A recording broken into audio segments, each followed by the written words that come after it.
All right, now we are going to work on matrix multiplication. So given the matrices x equals -1, 0, and y equals -2, -1, which of the following matrices is xy?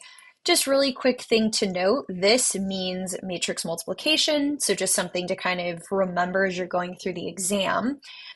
We are going to talk about the dimensions at the end. First, I'm going to show you how to solve, because again, what I'm always doing for my ACT math questions is I'm kind of skimming my answer choices. What I'm noticing here is I don't have any answer choices with different dimensions. So I pretty much already know my resultant vector should be a 1 by 1, but again, we'll verify and have a further discussion of that after we solve. So now to perform matrix multiplication, all I do is I take my first row, first column, and I multiply it by my first row, first column. So I'm doing -1 times -2 plus, now I'm going to do my first row, second column, which is 0, times my second row, oh goodness, I always get rows and columns confused, second row, first column. So plus 0 times -1. Because this is a 0, I'm going to immediately ignore that. Any number times 0 is 0. And this here is going to give me a +2. -1 times -2 equals +2. So I know the correct answer is going to be answer choice D. Now, just as a review, let's talk about matrix dimensions. So we have our matrix dimensions, which are rows by columns.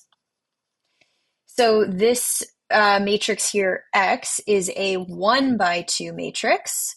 This matrix Y is a 2 by 1 matrix. So again, I would check and make sure that these numbers match, which they do, which tells me my product will be defined. And then these numbers here on the outside are going to give me the dimensions of my resultant vector, which is why you notice that all of these over here are 1 by 1 matrices. All right, great. Let's move on.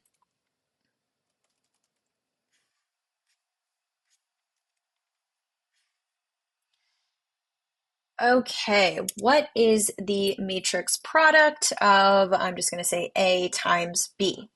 Okay, this is where it's a little more useful to use our dimensions to our advantage, because you'll notice our answer choices have quite a few different dimensions. So let's talk about that first.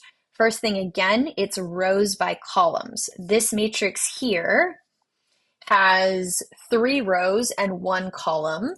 So this is a 3 by 1.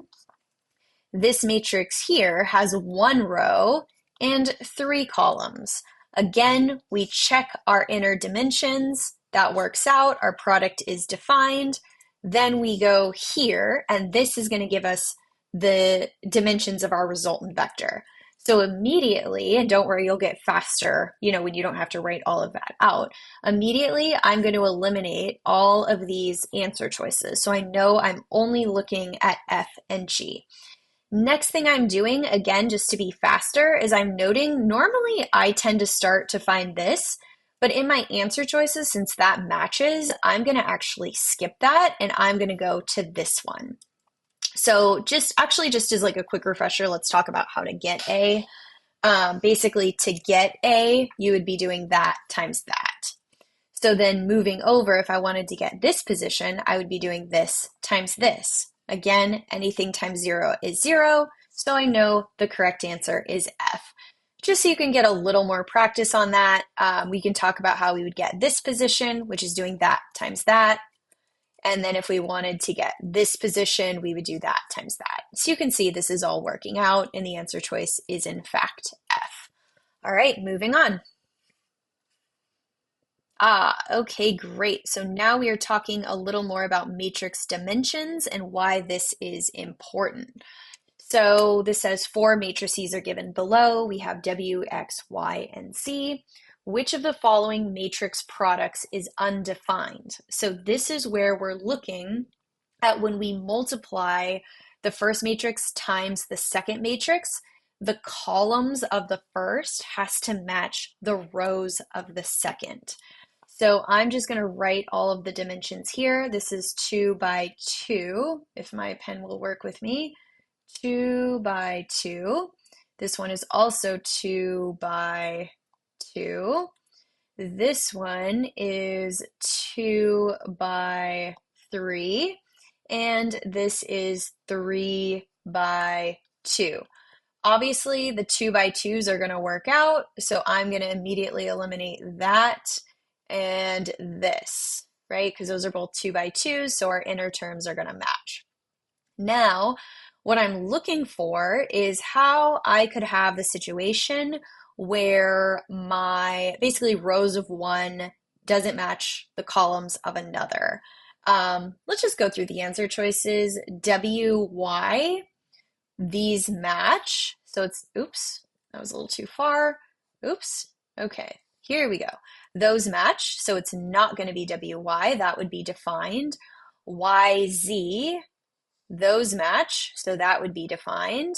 It must be K, but let's just verify just for the sake of this video. That would have to match that. It does not match. Does not match. Okay, I just made that way worse. Does not match. So the correct answer choice would in fact be K.